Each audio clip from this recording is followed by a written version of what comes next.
Hello student, in this lecture we are going to study two particle system, and from that an idea of reduced mass comes out, and we'll see of the application of this reduced mass system. Let's start the lecture. Okay. जो reduce mass का system है वो कहाँ से originate होता है, पहले हम उस पर फोकस करते हैं। अगर हम सेंटर ऑफ मास के फ्रेम में जाते हैं तो हमें पता है कि भाई मोमेंटम क्या रहेगा सिस्टम का, ज़ीरो, क्योंकि जो किसी सिस्टम का सेंटर ऑफ मास लिखते हैं तो that is equal to mass of the system into velocity of the centre of mass.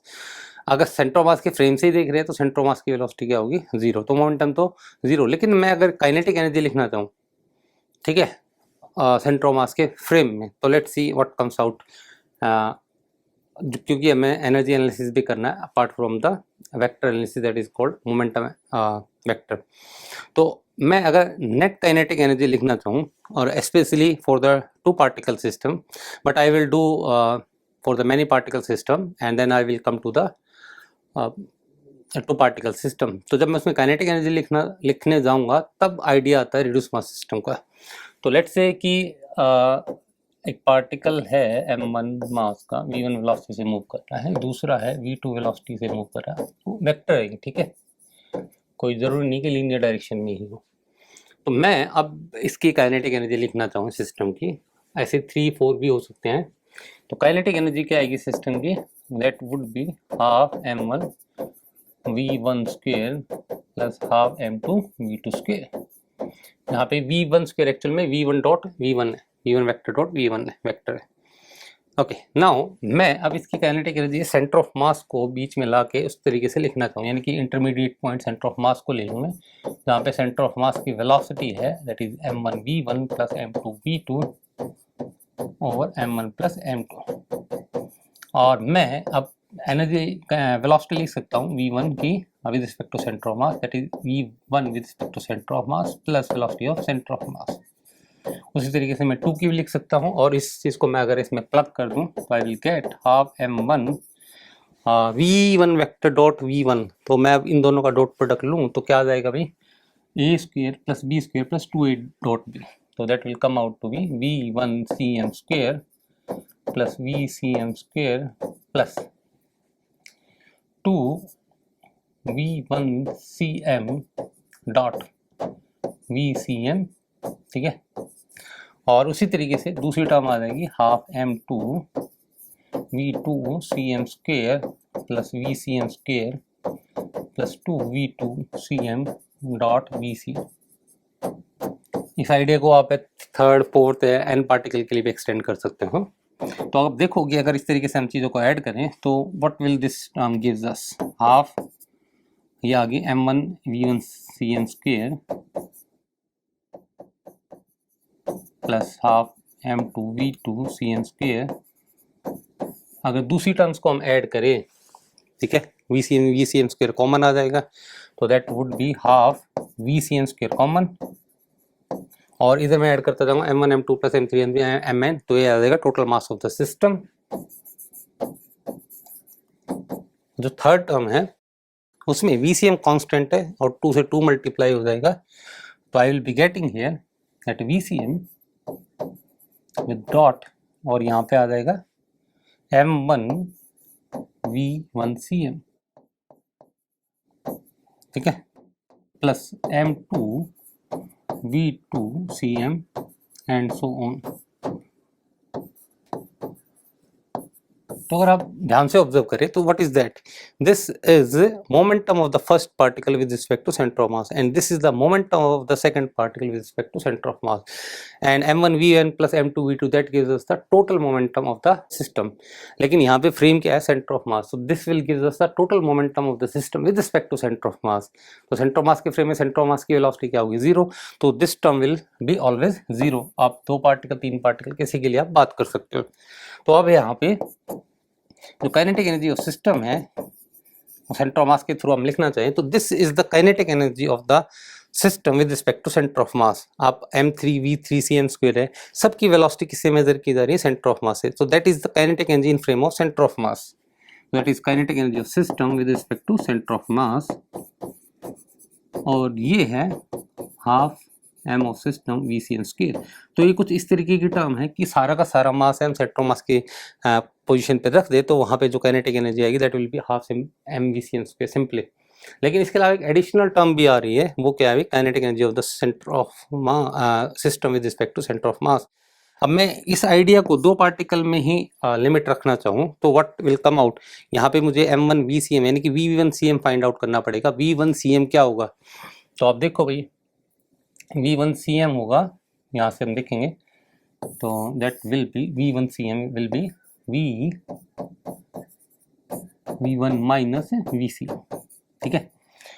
तो मैं अब VCM की वैल्यू यहाँ पे रखूँ तो that will come out to be, देखो भाई V1 माइनस दिस टर्म, तो M1 V1 कैंसिल आउट हो जाएगा, M2 V1 minus M2 V2। तो आप थोड़ा सा है यहाँ पे आप खुद करके देख सकते हो, but I am able to see it.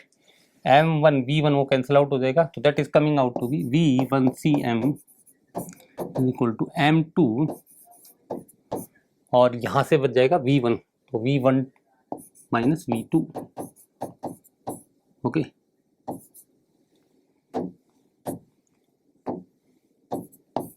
और M1 प्लस M2। तो अगर आप ध्यान से देखेंगे V1 माइनस V2 क्या है, V रिलेटिव है ना, V relative first relative of 1 with respect to 2, तो दैट इज M2 V12 और M1 प्लस M2। मैं यहाँ पे वेक्टर रिलेशन निकाल रहा हूँ, कोई स्केलर नहीं है कि भाई ये वेलोसिटी क्या है, लीनियर है, नहीं, वेक्टोरियल किसी भी डायरेक्शन में हो सकती है। उसी तरीके से V2CM आ जाएगी यहाँ पे। आप बेसिक से करना चाहते हो बेसिक से कर सकते हो, नहीं तो 1 को 2 से रिप्लेस कर दो, 2 को 1 से रिप्लेस कर दो, तो ये V2CM आ जाएगी M1 V21 और M1 प्लस M2। और V12 और V21 है their relative velocity equal in magnitude but opposite in direction. तो अब है यहाँ से हम लिख सकते हैं हाफ M1 V1CM है ना, तो ये है इसका मैग्नीट्यूड का स्क्वायर करना, तो M2 square over M1 plus M2 का होल स्क्वायर, M2 स्क्वायर और मैं इसको VR लिख देता हूँ, ठीक है, और M1 प्लस M2 का होल स्क्वायर। उसी तरीके से यहाँ पे आ जाएगा हाफ M2, दूसरी टर्म भी आएगी ना यहाँ पे ये वाली, और ये टर्म है एज इट इज रहेगी यहाँ पे, इसको मैं यहाँ पे लिख देता हूँ, ठीक है।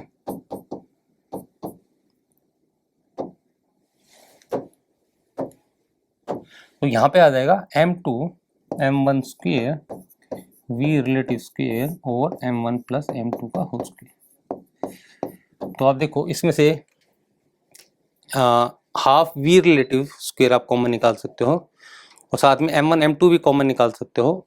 M यहाँ से M2 बच जाएगा, यहाँ से M1 बच जाएगा, जो एक M1 प्लस M2 को खा जाएगा, and we will be left with half M1 M2 over M1 plus M2 V relative square plus ये एक टर्म है, ठीक है, जो यहाँ पे है half M system into VCM square. तो आप सिस्टम की काइनेटिक एनर्जी है आप हमेशा ऐसे लिख सकते हो, लेकिन है आप ध्यान से देखो कि ये जो टर्म है, अगर मैं ये एक मास की ही यहाँ पे यूनिट आएगी, तो इस टर्म को हम क्या बोलते हैं, रिड्यूस मास। कि मेरे पास जो काइनेटिक एनर्जी आ रही है वो कितनी आ रही है भाई, half M system into VCM square, और दो पार्टिकल के लिए ये जो आ रही है that is coming out to be the kinetic energy with respect to centre of mass, और दो पार्टिकल के लिए half mu V relative square आ रही है, जहाँ पे म्यू की वैल्यू ये है। अब यहाँ पे इसकी इंपॉर्टेंस क्या है, अगर मैं सेंटर ऑफ मास के फ्रेम में दिखूं तो ये टर्म क्या हो जाएगी भाई, जीरो। ये काइनेटिक एनर्जी है, ये total kinetic energy from ground frame, ये हमेशा वैलिड है, किसी भी फ्रेम से आप लिखना चाहोगे। उस फ्रेम से जो सेंटर ऑफ मास की वेलोसिटी होगी वो यहाँ पे आएगी और half mu V relative square, ठीक है। तो अगर मैं किसी भी फ्रेम से देखना चाहूँ तो ये काइनेटिक एनर्जी, लेकिन अगर मैं स्पेसिफिकली सेंटर ऑफ मास के फ्रेम से देखना चाहूँ तो सेंटर ऑफ मास के फ्रेम में ये टर्म जीरो हो जाएगी। तो यानी कि सेंटर ऑफ मास रेस्ट पे होते हुए भी सिस्टम के पास काइनेटिक एनर्जी हो सकती है, और इस जो काइनेटिक एनर्जी को हम बोलते हैं वो क्या बोलते हैं, random kinetic energy, internal kinetic energy. क्योंकि यहाँ पे सेंटर ऑफ मास रेस्ट पे होते हुए यानी सिस्टम का मोमेंटम जीरो होते हुए भी सिस्टम के पास काइनेटिक एनर्जी है, तो यानी कि रैंडम मोशन की वजह से उसके पास काइनेटिक एनर्जी है, और इसी को हम बोलते हैं इंटरनल काइनेटिक एनर्जी, जो कि KT और थर्मोडायनेमिक्स में आप आराम से चीज़ों को अप्रिशिएट कर सकते हो। ये एनर्जी घट या बढ़ सकती है अगर इंटरनल फोर्सेस के वर्क डन है या बाहर से हीट सप्लाइड है। इंटरनल फोर्सेस का वर्क डन है वो मोमेंटम चेंज नहीं कर सकता। आपको पता है इंटरनल फोर्स मोमेंटम चेंज नहीं कर सकती है, बट उसकी वजह से पोटेंशियल एनर्जी चेंज हो जाती है, उसकी वजह से ये इंटरनल काइनेटिक एनर्जी इंक्रीज या डिक्रीज कर सकती है। हीट भी सप्लाई करेंगे तो that does not give any momentum to the system, but it will give some energy and hence internal kinetic energy can change. That can you imply from the first law of thermodynamics. You can try to understand that in terms of this internal kinetic energy. तो यानी कि अब मैं यहाँ पे बात करना चाहूँ, इसके आइडियाज की बात करना चाहूँ, तो यानी कि अगर ये है काइनेटिक एनर्जी सिस्टम, मैं यहाँ पे half M V C N square लिख दूँ, half mu V relative square. तो यानी कि अगर सिस्टम का मोमेंटम कांस्टेंट है तो ये टर्म क्या रहेगी, हमेशा कांस्टेंट। यानी काइनेटिक एनर्जी सिस्टम की वो चेंज करेगी, वो केवल इस चीज पे डिपेंड करेगी, वी रिलेटिव में। अगर सेंटर ऑफ मास का कोई भी सिस्टम पे एक्सटर्नल फोर्स ना लग रही है, यानी कि सेंटर ऑफ मास की वेलोसिटी कांस्टेंट है या मोमेंटम है सिस्टम का कंजर्व है, चेंज नहीं कर रहा है, तो काइनेटिक एनर्जी में केवल ये फैक्टर चेंज करेगा, ये फैक्टर चेंज नहीं करेगा। तो टोटल काइनेटिक एनर्जी है वो केवल इस के डिफरेंस पे डिपेंड करेगी, half mu V relative square. यानी कि आप वह इनिशियल लिख सकते हो half mu V one relative square और फाइनली लिख सकते हो half mu V relative two square. ठीक है, आप इस चीज़ों पे डिपेंड करेगी। ओके, तो यानी कि यहाँ पे इन चीज़ों को हम एनर्जी एनालिसिस में बड़े आराम से यूज़ कर सकते हैं, जहाँ पे मोमेंटम कंजर्व है और चीज़ों में चेंजेस हो रहे हैं, पोटेंशियल और काइनेटिक में चेंजेस हो रहे हैं, तो वहाँ पे सिंपली आप काइनेटिक एनर्जी का चेंज है केवल रिलेटिव वेलोसिटी के रिस्पेक्ट में लिख सकते हो। और जो है वहाँ पे हमें कोई half m one v one square या half m two v two square करने की कोई ज़रूरत नहीं है। We just need the relative speed, relative velocity. और है कि कैसे एक पॉइंट पे हम यहाँ पे बात करें कि रिड्यूस मास है क्या भाई, तो अगर कैलकुलेशन वाइज कि अगर दो मास सेम है तो ये टर्म आ जाएगी m1 यानी कि m into M over 2m, तो उसमें रिड्यूस मास हो जाएगा m/2। और एक मास है बहुत ज़्यादा तो उसमें रिड्यूस मास होगा, कितना होगा भाई, capital M into small m over capital M plus small m। तो डिनोमिनेटर में m है, स्मॉल m को नेग्लेक्ट कर सकते हैं, कैपिटल M कैंसिल आउट हो जाएगा। तो यहाँ पे रिड्यूस मास है वो लाइटर मास के बराबर है, ये ध्यान रखना। ठीक है, तो यानी कि सेंटर ऑफ कुल मिला के है रिड्यूस मास का आइडिया हो काइनेटिक एनर्जी से आया है।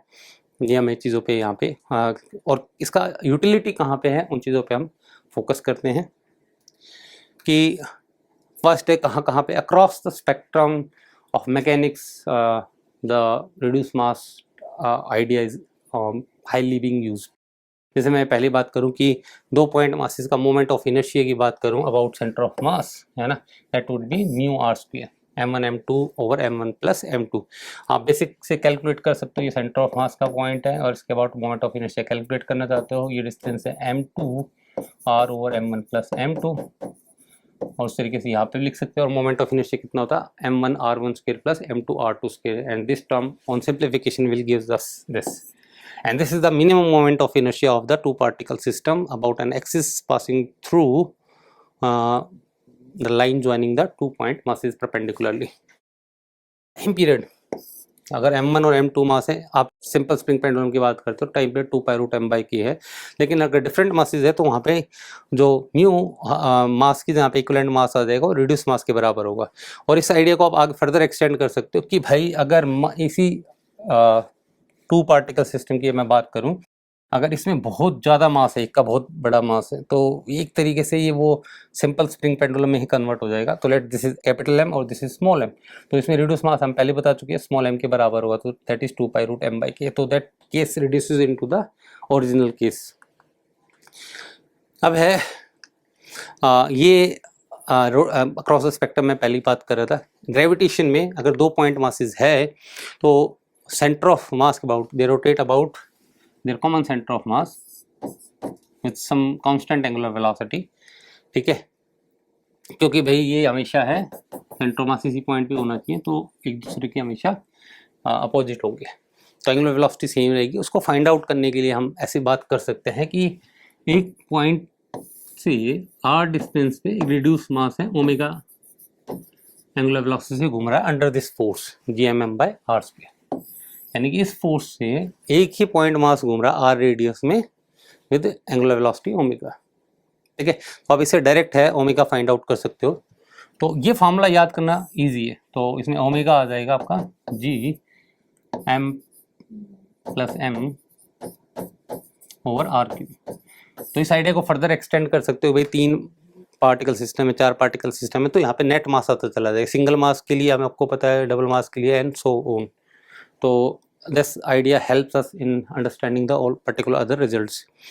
अब है वर्क एनर्जी थ्योरम में हम कैसे चीज़ों को अप्लाई कर सकते हैं। लेट्स सी, मैं इसी क्वेश्चन को करता हूँ यहाँ पे। भाई अगर आप ये सिचुएशन है कि एक ब्लॉक है, वी नॉट वेलोसिटी से है, स्मूथ सर्फेसिस है, कहीं पे फ्रिक्शन नहीं है, यहाँ पे वेज रखा हुआ है and it slowly ascends and stop somewhere and we have to find the maximum height, यहाँ पे जाके रुकेगा इसके रिस्पेक्ट में, मैक्सिमम हाइट असेंडेड। तो भाई अगर आप देखेंगे तो इसमें हॉरिजॉन्टल डायरेक्शन में कोई फोर्स नहीं लग रही है, एक्सटर्नल फोर्स, तो हॉरिजॉन्टल डायरेक्शन मोमेंटम क्या रहेगा, कंजर्व। अब इनिशियली मोमेंटम हॉरिजॉन्टल डायरेक्शन में, और जब ये टॉप मोस्ट पॉइंट पे पहुंच जाएगा तब भी मोमेंटम क्या है भाई, हॉरिजॉन्टल डायरेक्शन में। तो यानी कि मैं इसकी एनर्जी, काइनेटिक एनर्जी लिखना चाहूँगा तो उसमें जो पहली टर्म है m1 m जो हाफ mv/c² होता है, वो टर्म तो एज इट इज रहेगी। कौन सी टर्म चेंज करेगी, half mu V relative square, ठीक है ना, क्योंकि सेंटर ऑफ मास की वेलोसिटी इस इनिशियल केस में और फाइनल केस में क्या है, सेम। तो यानी कि जो भी चेंज हो रहा होगा वो इंटरनल रैंडम काइनेटिक एनर्जी यानी कि half mu V relative square energy में चेंज हो रहा है। और इनिशियली कितना है वो, half mu V naught square, और जब इवेंचुअली रुक जाएगा तो रिलेटिव स्पीड क्या है, 0, तो फाइनल क्या होगी, 0। यानी कि जो भी काइनेटिक एनर्जी का लॉस हुआ है वो किस में चला गया अभी, पोटेंशियल एनर्जी में। तो हम सीधा लिख सकते हैं half mu V naught square as converted into the potential energy mgh। इसी आइडिया को आप फर्दर एक्सटेंड कर सकते हो कि ये v1 है और ये v2 है, तो है इसमें मैक्सिमम हाइट कितनी होगी, तो आप यहाँ पे वी नोट की जगह पे क्या आ जाएगा, v1 प्लस v2। आगे भी आप चीज़ों को इंट्रोस्पेक्ट कर सकते हो कि ये इस पर्टिकुलर हाइट को जंप कर सकता कि नहीं कर सकता। अगर ये हाइट इस मैक्सिमम हाइट से कम है तो जंप कर जाएगा, अगर ये हाइट इस हाइट से ज़्यादा है तो जंप नहीं करेगा। तो सिचुएशन से हेल्प करती है कि फर्दर अगर चीज़ें आपको एनालाइज करनी है तो इन आइडियाज़ को, ये पर्टिकुलर कैलकुलेशन को हमारे लिए रिड्यूस मास है चीज़ों को सिंप्लीफाई कर देता है।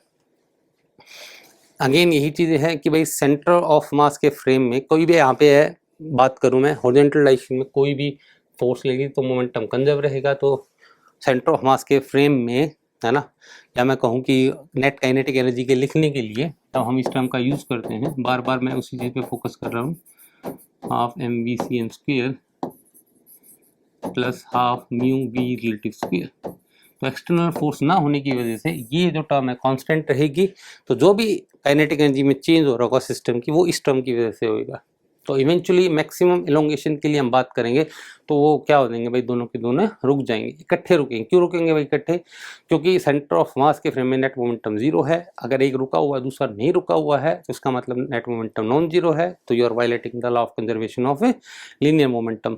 तो इसीलिए फाइनल जो काइनेटिक एनर्जी होगी है ना, या मैं कहूँगा लॉस की बात करूँगा, तो half mu V relative square से हाफ म्यू 0 स्क्वायर हो गया होगा। तो लॉस कितना हुआ यहाँ पे काइनेटिक एनर्जी का, that is half mu V relative होगा यहाँ पे v1 plus v2 and that will go into the potential energy of the spring.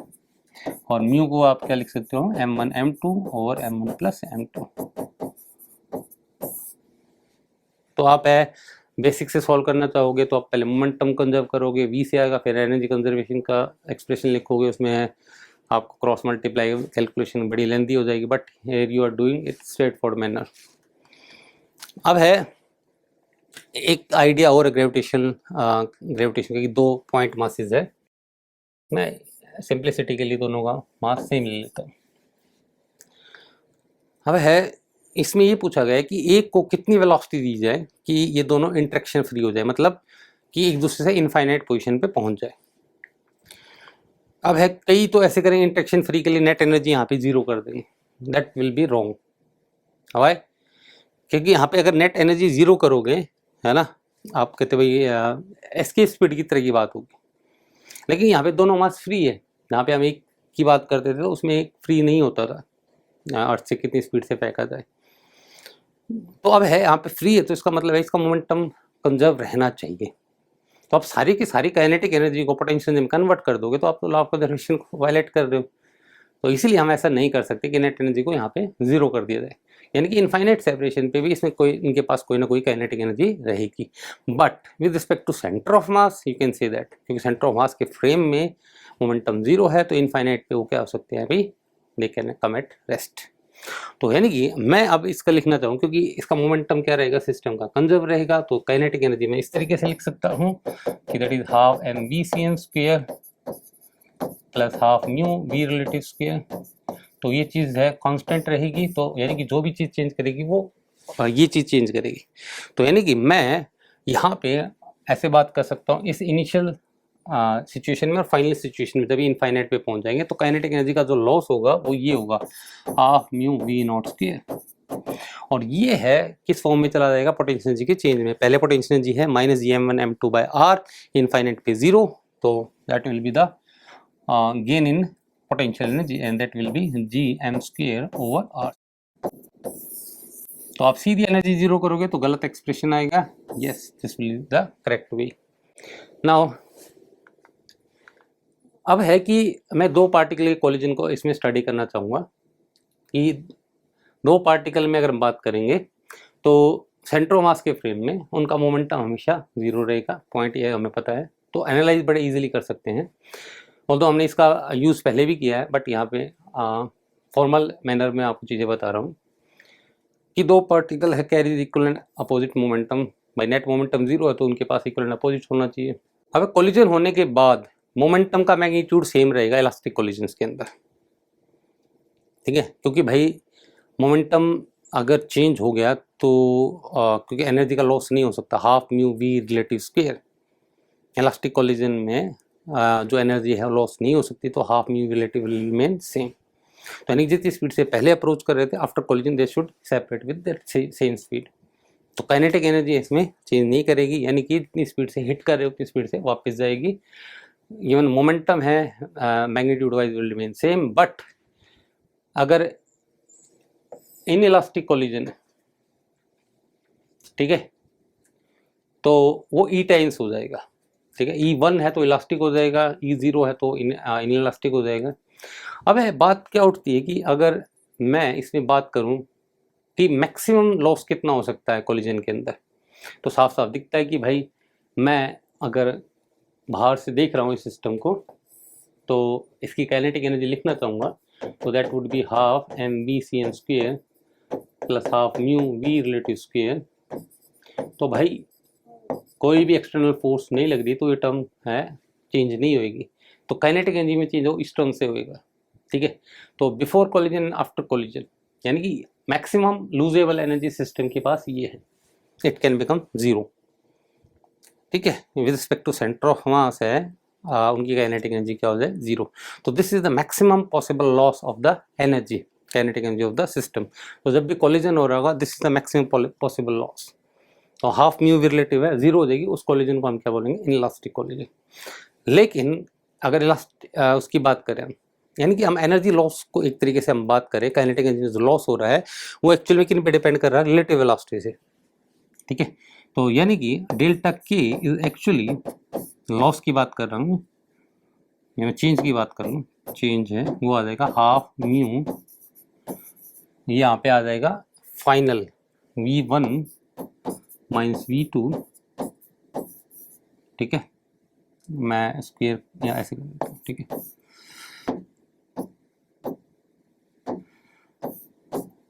जो लो चेंज होएगा वो ये होएगा before collision and after collision. तो आप देख सकते हो जो काइनेटिक एनर्जी का लॉस हो रहा है वो केवल रिलेटिव वेलोसिटी पे डिपेंड कर रहा है, relative velocity before collision, relative velocity after collision. और यहीं से हम कोफिशिएंट और सब्स्टिट्यूशन का टर्म निकाल के लाते हैं कि भाई आफ्टर कोलिजन है जो रिलेटिव वेलोसिटी किस फैक्टर से चेंज की है, ठीक है। अब है कि मैं ये बोल दूं कि भाई ये ई टाइम से चेंज होगी, V1 minus V2 is E times of this one. अगर E1 है तो ये टर्म दोनों बराबर रहेगी, उसमें लॉस नहीं होएगा। और ये टर्म है ई टाइम्स ऑफ दिस, अगर ये टर्म जीरो हो जाए इसके रिस्पेक्ट में तो that will be the maximum loss, and that's why e है यहाँ पे हम बोलते हैं 0 और 1 के बीच में लाई करते हैं। तो यहाँ से है आप ई को आप देख सकते हो कि ई का जो कोफिशिएंट ऑफ रेस्टिट्यूशन डिफाइन करते हैं वो इस तरीके से क्यों डिफाइन करते हैं। नेक्स्ट है भाई हाँ कि इसी चीज़ों को जो मैं अभी बता रहा था उस चीज़ को हम समझ सकते हैं कि हाँ, यहाँ पे कुछ पॉइंट लिखे हुए हैं, उन्हीं को मैं समझाने की कोशिश करूँगा कि ये u1 वेक्टर से मूव कर रहा है और u2 वेक्टर से मूव कर रहा है दूसरा। आफ्टर कोलिजन है m1 v1, इनको v1 और v2 वेलोसिटी से मूव करेगा। ग्राउंड फ्रेम से है, हमें दिख रहा है मोमेंटम कंजर्व रहेगा, वो चीज़ें हमें पता, पर मैं सेंटर ऑफ मास के फ्रेम में देखना चाहता हूँ कि सेंटर ऑफ मास के फ्रेम में सेंटर ऑफ मास की वेलोसिटी क्या आएगी, पहले तो देख लेते हैं। m1 v1 या m1 u1 plus m2 u2 और m1 प्लस m2, और ये चीज़ क्या रहेगी, कांस्टेंट, क्योंकि एक्सटर्नल फोर्स यहाँ पे नहीं लग रही। तो सेंटर ऑफ मास के फ्रेम में अगर मैं देखना चाहूँ चीज़ों को, तो यानी कि मैं यहाँ पे है फ्रेम है, सेंटर ऑफ मास को साइन कर रहा हूँ, ठीक है। ये था भाई ग्राउंड फ्रेम, ये सेंटर ऑफ मास का फ्रेम। तो इसमें जो फर्स्ट पार्टिकल है वो u1cm से मूव कर रहा हूँ, और दूसरा है m2, वो u2cm से मूव कर रहा हूँ। मैंने अपोजिट डायरेक्शन डेलिबरेटली बनाई है ऐसे, क्यों भाई, क्योंकि उनका मोमेंटम क्या होगा भाई सेंटर ऑफ मास के रिस्पेक्ट में, जीरो। तो ऑब्वियसली ये अगर इधर मूव कर रहा है तो डेफिनेटली इसको इधर मूव करना चाहिए, ताकि है नेट मोमेंटम क्या रहे, zero. They can not be in the same direction, they will be always equal and opposite momentum wise, and velocity wise they must be in opposite direction. यानी कि सेंटर ऑफ मास के frame में अगर इसके पास momentum p है, centre of mass के frame में इसके पास p वेक्टर है 1 के पास, तो दूसरे के पास भी कितना होगा भी, p ही होगा, लेकिन अपोजिट डायरेक्शन, हमेशा ऐसा रहेगा। इसके बाद p वेक्टर, इसके पास माइनस p वेक्टर है, क्योंकि सेंटर ऑफ मास के फ्रेम में मोमेंटम जीरो होना चाहिए, और ये ऐसे हो सकते हैं। हाँ, मास अलग रहे तो वेलोसिटी अलग हुई, but they will be in opposite direction. अब कोलिजन हो जाए तो उसके बाद भी क्या होगी भाई वेलोसिटी, अगर इलास्टिक कोलिजन की बात करूँ तो मोमेंटम अब भी जीरो रहेगा। तो अब पार्टिकल्स है किसी भी डायरेक्शन में मूव कर सकते हैं, तो आफ्टर कोलिजन भी अगर मैं बात करूँगा तो they may go in any direction. Let's say 1 इधर चला गया और 2 इधर चला गया, तो अभी भी है इनका मोमेंटम है magnitude wise they will remain same. मैं p डैश इसलिए लिख रहा हूँ क्योंकि magnitude wise they will be same, ठीक है, but momentum vector wise they will be different, क्योंकि डायरेक्शन क्या होगी है अलग अलग। तो है इस तरीके से इलास्टिक कोलिजन में बात करूँ तो मोमेंटम मैग्नीट्यूड वाइज क्या रहेंगे, सेम। हाँ, किसी भी डायरेक्शन में वो डिफ्लेक्ट हो सकते हैं, वो डिपेंड करता है इंटरनल फोर्स कैसे लग रही है ड्यूरिंग कोलिजन। और दूसरा है अगर कोफिशिएंट ऑफ रेस्टिट्यूशन ई है, ठीक है, तो मोमेंटम है उनका, जब मैं कहूँ कि है m1, जो मैं बात करूँ कि u1 और u2 से आ रहा है, u1 प्लस u2 है, तो जो वेलोसिटी हो जाएगी दूर होने की, वो कितनी हो जाएगी, that will be u1 plus u2 times e। तो e के फैक्टर से क्या हो जाएगी, चेंज हो जाएगी, but I am focusing on the elastic collision. But you can still see की कोफिशिएंट ऑफ रेस्टिट्यूशन को यहाँ पे कैसे इन्वॉल्व किया जा सकता है। इसी बेस पे मैं एक क्वेश्चन ले रहा हूँ भाई यहाँ पे,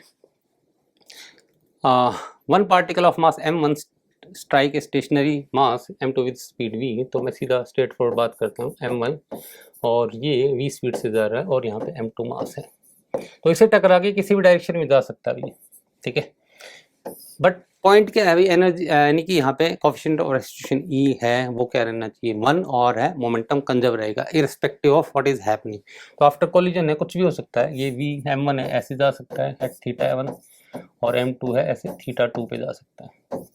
तो भाई आप इसको है एक तो इस तरीके से सॉल्व करना, एनर्जी कंजर्व करना, मोमेंटम कंजर्व करना, और एलिमिनेट करते हुए आपको है m1 θ1 को मैक्सिमाइज करना, तब आपके पास रेशियो आ जाएगा।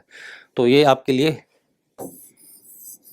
एक तरीके से होमवर्क है कि आप इसको ग्राउंड फ्रेम से सॉल्व करें, ठीक है। फिर आपको इम्पोर्टेंस समझ में आएगी कि what we can do in ground centre of mass frame. अब सेंटर ऑफ मास के फ्रेम में मैं देखूंगा, ये सेंटर ऑफ मास के फ्रेम में तो जो फर्स्ट पार्टिकल है वो कितनी वेलोसिटी से मूव कर रहा होगा, ठीक है, वो होगा भाई मैं लिख रहा हूँ उसको u1cm इनिशियल वेलोसिटी समथिंग। उसी तरीके से जो दूसरा पार्टिकल होगा वो u2cm से मूव कर रहा होगा, और ये वेक्टर इस तरीके से होंगे कि भाई नेट मोमेंटम क्या रहे, 0। ठीक है, अब है मैं वही चीज़ें मैं बता रहा था कि भाई कैसे हो सकता है कि फर्स्ट पार्टिकल है उसका मोमेंटम ये है, सेकंड पार्टिकल का कुछ मोमेंटम ऐसे है। ठीक है, अब आफ्टर कोलिजन, ये फर्स्ट है सेकंड। ठीक है, आफ्टर कोलिजन जो फर्स्ट पार्टिकल वो किसी भी डायरेक्शन में जा सकता है। हमसे पूछा हुआ है कि deflection in the velocity of the striking particle, यानी फर्स्ट पार्टिकल की वेलोसिटी में कितना डिफ्लेक्शन हो सकता है।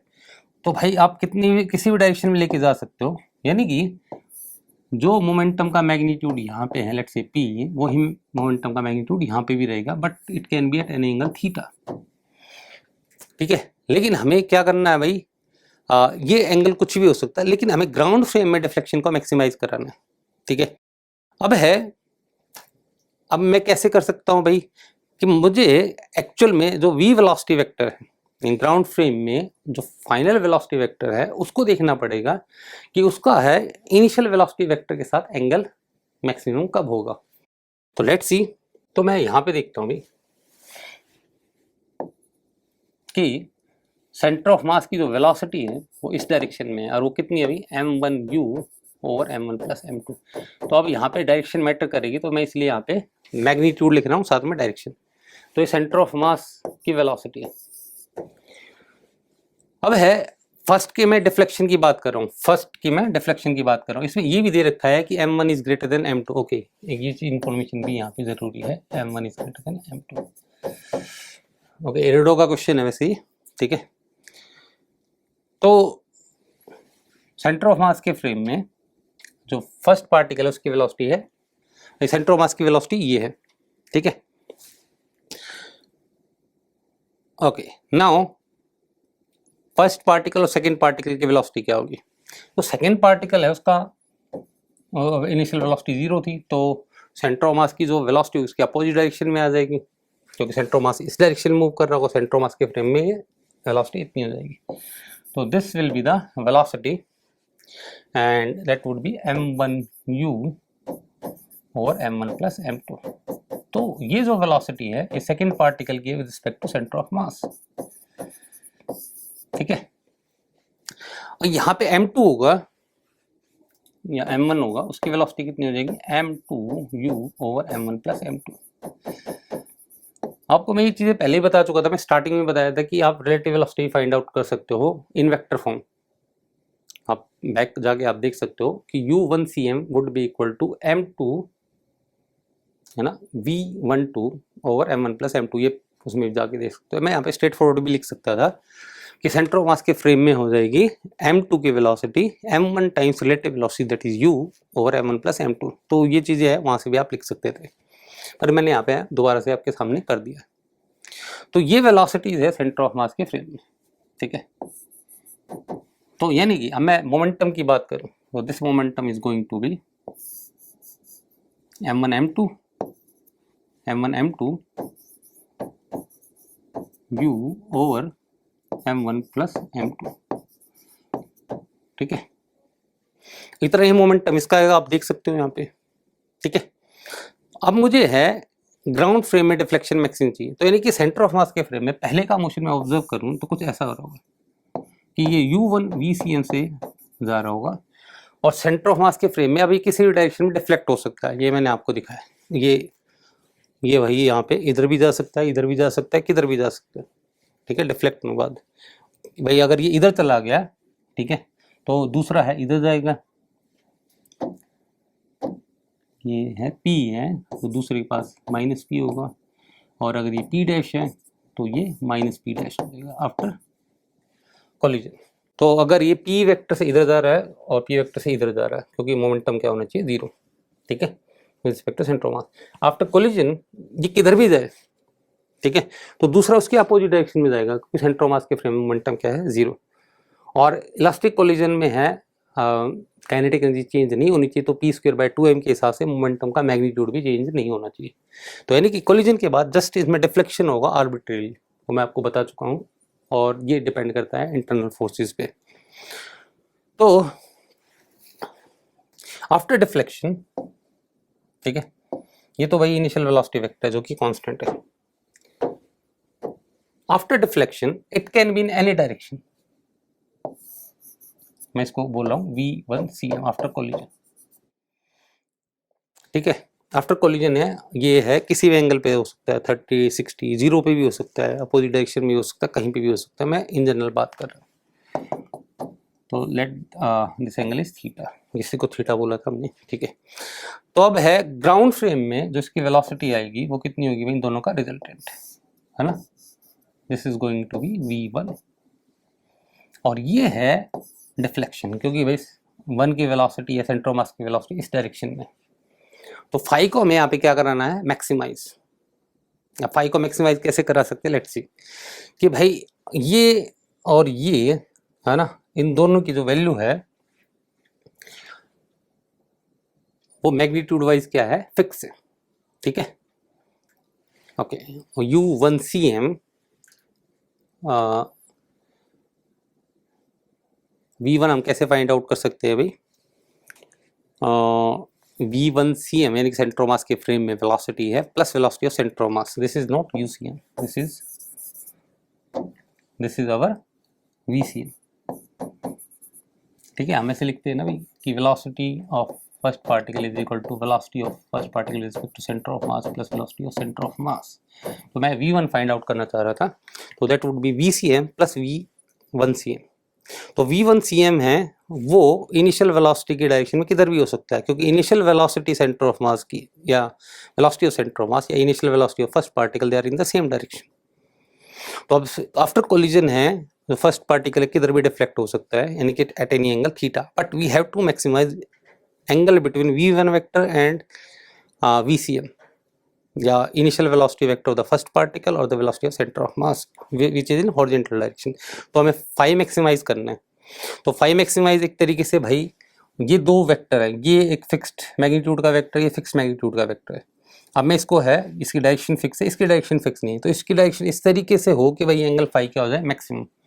तो आप देख सकते हो भाई कि VCM कितना है मेरे पास, सेंटर ऑफ मास की वेलोसिटी है दैट इज m1u, तो ये आ गया m1u over m1 plus m2 और 1 की वेलोसिटी कितनी है m2u over m1 plus m2। तो आप देख सकते हो इसका मैग्नीट्यूड इसके मैग्नीट्यूड से ज़्यादा है क्योंकि m1 m2 से बड़ा है। मैं अब ये सोच रहा हूँ कि भाई ये एंगल मैक्सिमाइज कराना, रिजल्टेंट क्या हो सकता है, ये एक वेक्टर है इसकी कोई लेंथ है और ये दूसरा वेक्टर जिसकी लेंथ छोटी है, तो इनका रिजल्टेंट है, आप देख सकते हो कहीं पे भी हो सकता है, इस पे ऐसे है तो ये हो जाएगा, ऐसे है तो ये रिजल्टेंट हो जाएगा, ऐसे हो तो ये रिजल्टेंट हो जाएगा, ऐसे हो तो ये रिजल्टेंट हो जाएगा। तो अगर मान लो इधर गया तो ये डिफ्लेक्शन हो जाएगा, अगर मान लो इधर गया सेंटर ऑफ मास के फ्रेम में तो रिजल्टेंट वेलोसिटी वेक्टर ये हो जाएगा। लेकिन हमें क्या चाहिए भाई, मैक्सिमम डिफ्लेक्शन, जहाँ पे है ये फिक्स्ड मैग्नीट्यूड का वेक्टर है, रोटेट कर रहा है, इनका रिजल्टेंट का एंगल है मैक्सिमाइज होना चाहिए। तो आप आराम से विजुलाइज कर सकते हो कि ये कब होएगा, जब ये इस पे टेंजेंट बना रहा हो, तब ये एंगल क्या होगा, मैक्सिमाइज। ये वैल्यू कितनी है ये आपको पता है, ये वैल्यू आपको पता है, तो यहाँ से साइन फाई की वैल्यू आ जाएगी this upon this, and this is m2u over m1 plus m2 and this is m1u, तो यहाँ से आ जाएगा m2 ओवर m1, ठीक है। ग्राउंड फ्रेम से जरूर सॉल्व करना, तब आपको आइडिया लग जाएगा कि why we have to do analysis for two particle system using the reduced mass system and the center of mass frame. So that's up to here. Thank you.